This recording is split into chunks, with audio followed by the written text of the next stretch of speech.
Hello guys, this is Sunita and I welcome you all of you in my English channel. So let us start our chapter. Let us continue our chapter. Yesterday we did the chapter up to here and today we are going to continue discovering that the saga continues. So all afternoon the usual line of tourists from around the world had descended into the cramped rock-cut tomb some 26 feet underground to pay their respects. Okay अभी क्या है पूरी दोपहर क्या है अब tourist क्या है लाइन बना के और वो जो क्रैम्प है क्योंकि जो टूम है वो 26 फीट अंडरग्राउंड है तो वो लाइन बना के और एक क्रैम्प के थ्रू जो सीढ़ियाँ टाइप में होती है ना कभी न्यूज़ हॉस्पिटल्स में देखा होगा एक तो स्टेयर केस होता है और दूसरा एक क्रैम्प होता है जहाँ से स्ट्रेचर्स को ऊपर लेके जाया जाता है नीचे लेके जाया जाता है तो इस तरीके के क्रैम्प है तो उसके थ्रू जो है वो नीचे जाते हैं जो टूरिस्ट हैं वो किंग टट की मम्मी को देखने के लिए. They gazed at the murals on the walls of the burial chambers and peered at Tut's glided face. अब क्या है वो किंग टट के ग्लाइडेड फेस मतलब सोने से बने हुए जो कॉफिन है उसकी तरफ झांकते हैं पियर करते हैं और क्या है जब नीचे जाते हैं तो वो जो वॉल्स के ऊपर जो मुरल्स बने हुए होते हैं पिक्चर्स बनी हुई होती हैं उनको देखते हुए चले जाते हैं. Okay some visitors read from guide books in a whisper. कुछ विजिटर्स क्या है गाइड बुक्स के में से पढ़ के और विस्पर करते हैं. क्या विस्पर करते हैं? That others stood silently perhaps pondering thoughts ultimately death in his late teens. अब क्या है कुछ तो साइलेंट खड़े हुए होते हैं कुछ जो है ना सोच विचार कर रहे होते हैं खोजबीन कर रहे होते हैं मतलब अपने माइंड में कुछ सोच रहे होते हैं कि कैसे वो अपने लेट टीन में कैसे मरा हुआ होगा मर्डर हुआ है अपने आप मर गया कैसे हुआ होगा एंड डेथ और मिसफॉर्चून फॉलोइंग. ओके और कुछ दूसरे क्या सोच रहे थे और wondering with a shiver if the pharaoh's curse. और कुछ दूसरे क्या है कि हो सकता है या तो वो फ़ेरो के मौत के बारे में सोच रहे हो कि कैसे मरे या फिर वो ये सोच रहे हो कि इसको इन्होंने जगा दिया. फ़ेरो के कर्स के बारे में सोच रहे थे शायद वो कांपते कांपते फ़ेरो के कर्स के बारे में सोच रहे होते कि कुछ तो ऐसा विस्पर कर दे. कुछ साइलेंट खड़े थे. जो साइलेंट खड़े थे वो क्या है उनके दो ऑप्शन है कि वो क्यों साइलेंट थे. एक तो वो ये सोच रहे हो कि ये जो किंग है वो कैसे मरा था अपने लेट टीन में. दूसरा क्या वो डरे हुए हों क्योंकि फेरोज के कर्ज से वो डरे हुए हों कांप रहे होते हों. ठीक है वो उसके बारे में सोच रहे होते हो. Death of misfortune following up in those who disturb him. और फेरो कर्ज क्या था कि जो भी इनको डिस्टर्ब करेगा ओके तो उसको क्या है डेथ या फिर मिसफॉर्चून फॉलो करेगा. Was really true. क्या ये जो कर्ज है वो सही में ट्रू है. The mummy is in very bad condition. और जो ममी है वो बहुत ही ज़्यादा बैड कंडीशन में थे because of what Carter did in the 1920s, said Zahi Hawass, Secretary General of Egypt Supreme Council of Antiquities, antiques, as he leaned over the body for a long first look. अब क्या है कि 2005 में अभी मतलब खुला ही है उनको वो देख रहे हैं किंग टट को स्कैन करने के लिए लेके जाएंगे तो वो किंग टट की मम्मी को देख रहे हैं. अब जाही हवास कौन है? Secretary general of Egypt supreme council of antiques. ठीक है वो सेक्रेटरी हैं और 1920s में उसको किसने निकाला था उसको किसने ढूंढा था किंग टट की मम्मी को? हॉवर्ड कार्टर ने. अब जाही हवास कहते हैं कि मम्मी बहुत ही ज़्यादा बुरी कंडीशन में है और इस सब का जिम्मेदार कौन है? हॉवर्ड कार्टर है. क्यों है हॉवर्ड कार्टर? क्योंकि उसने जब 1920s में इसको ढूंढा था किंग टट की मम्मी को तो उसने उसको बहुत ही ज़्यादा बुरे तरीके से ट्रीट किया था. इसकी वजह से इसकी जो कंडीशन है वो काफ़ी ख़राब हो गई है. Okay Howard Carter that is was the first British archaeologist. Archaeologist कौन होते हैं? जो पुरानी चीज़ों के ऊपर खोजबीन करते हैं उनको ढूंढते हैं.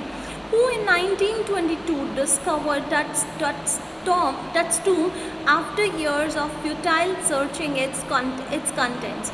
अब क्या है हॉवर्ड कार्टर एक ब्रिटिश आर्कियोलॉजिस्ट थे जिन्होंने 1922 में इसके किंग टट की टूम को निकाला था. बहुत ही ज़्यादा कई सालों की कोशिश के बाद उन्होंने किंग टट की टूम को ढूंढ के निकाला था और उनको ये किंग टट की मम्मी मिली थी. Okay so though hastily ransacked in antiquity were surprisingly complete. They remain the richest royal collection ever found and have become part of the pharaoh's legend. Stunning artifacts in gold, Their eternal brilliance, meant to guarantee recursion, caused a sensation at the time of a discovery and still get the most attention. But that was also buried with everyday things he want in afterlife, board games, a bronze razor, linen undergarments, cases of food and wine. अब क्या है कि British archaeologist Howard Carter ने जब इसको ढूंढा था, जब इसको फाइंड आउट किया था, तो उन्होंने उसको बहुत ही ज़्यादा उसको मिसट्रीट किया था। इसकी वजह से उसकी कंडीशन काफ़ी ख़राब हो गई थी। एक बहुत ही ज़्यादा रिचेस्ट कलेक्शन इसके साथ मिला था, ठीक है, जो किंग तट की ममी है और ये जो they remain the richest royal collection ever found. आज तक कभी इतना ज़्यादा कलेक्शन किसी भी मम्मी के साथ नहीं मिला था जितना ज़्यादा कलेक्शन इस फ़ेरो के साथ मिला था। और इसकी वजह से ये जो फ़ेरो की लेजेंड है ना, वो अभी तक भी चल रही है। स्टनिंग। और सबसे ज़्यादा स्टनिंग चीज़ क्या था, सबसे ज़्यादा सरप्राइजिंग चीज़ क्या थी, वो जो किंग तट की मम्मी को एक जो है ना ह्यूमन फिगर की एक कॉफिन के अंदर जो गोल्ड के बनी थी उसके अंदर रखा हुआ था। वो सबसे ज़्यादा स्टनिंग और सरप्राइजिंग चीज़ थी, ठीक है। अब ये भी माना जाता है कि जो इजिप्ट के लोग हैं वो लाइफ आफ्टर लाइफ में बिलीव करते हैं, लाइफ आफ्टर डेथ उसके अंदर विश्वास रखते हैं। तो उन्होंने किंग तट की बॉडी के साथ बहुत सारी चीज़ें रखी हुई थी, बोर्ड गेम्स थे और बहुत सारी चीज़ें रही, यहाँ तक कि जो डेली यूज़ होने की चीज़ें हैं, फूड है, वाइन है, गेम्स हैं और बहुत सारे जो ऑर्नामेंट्स हैं, वो सब कुछ वहाँ पे उन्होंने रखा हुआ था। After months of carefully recording the pharaoh's funerary treasure क्या, जो वहाँ पे टूम के साथ वहाँ पे ट्रेजर मिला हुआ था उसको, Carter began investigating his 3 nested coffins opening the first. अब वहाँ पे एक और चीज़ थी कि जब कॉफिन था ना, तो सिर्फ एक कॉफिन नहीं था, एक कॉफिन बीच में किंग तट का कॉफिन था, साइड में एक और कॉफिन था, साइड में एक और कॉफिन था।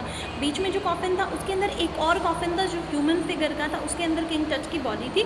इधर वाले कॉफिन में कुछ था, इधर वाले कॉफिन में कुछ चीज़ें रखी हुई थी। So he found a shroud adorned with garlands of willow and olive leaves. shroud क्या होता है, जो कफन होता है। तो उनको एक कफन मिला जिसके ऊपर क्या था, ऑलिव जानते हो, ऑलिव एक तरह का जो है ना प्लांट होता है, ऑलिव ऑयल हम खाते भी हैं, तो एक तरह का प्लांट होता है, तो उसके लीव्स वहाँ पे उनको मिले थे, ठीक है।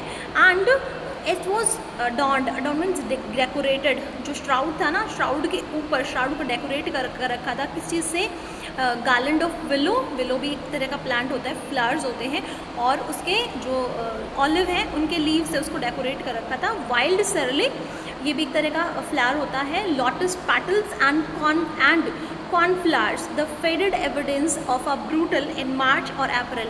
और ये जो सारी चीज़ें, कॉर्नफ्लावर्स हैं, जो मतलब उसे हुए और सूखे हुए इनके पत्ते मिले हैं, तो इनसे हमें क्या पता चलता है कि ये जो प्लांट्स जिस सीज़न में होते हैं उसी सीज़न में ये किंग तट मरे होंगे। तो ये जो प्लांट्स होते हैं इजिप्ट में वो मार्च अप्रैल में होते हैं। तो ये एविडेंस मिला है, फेड एविडेंस मिला है कि जो किंग तट है वो मार्च अप्रैल में ही एक्सपायर हुए होंगे, उस टाइम पे वो मरे होंगे, इसीलिए उनको मार्च अप्रैल में दफन किया गया था।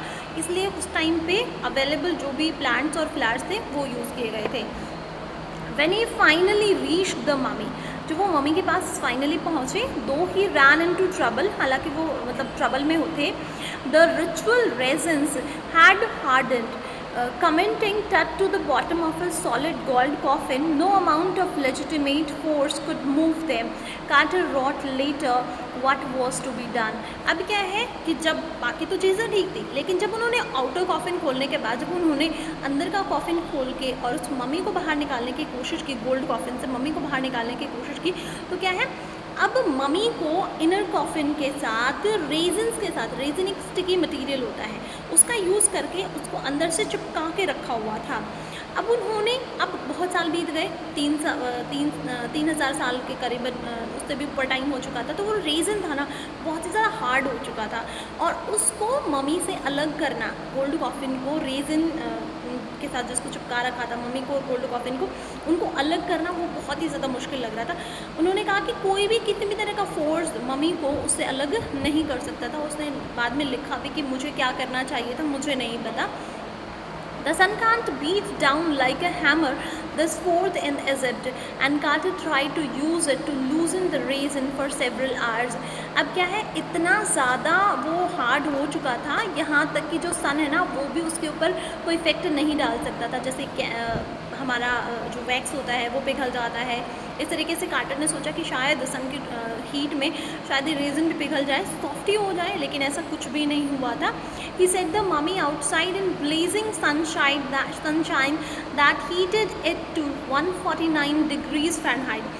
उसने ब्लेजिंग सन मतलब जलता हुआ, बिल्कुल रेगिस्तान होता है, रेगिस्तान है इजिप्ट में, तो वहाँ पे जलते हुए धूप में उसने उस मम्मी को रेजिन के साथ रखा, लेकिन 149 फ़ारेनहाइट तक टेम्परेचर गया भी, लेकिन उससे भी कोई फ़र्क नहीं पड़ा। नथिंग ब्लश्ड, कुछ भी फ़र्क नहीं पड़ा, कुछ भी नहीं पिघला, कुछ भी अलग नहीं हुआ।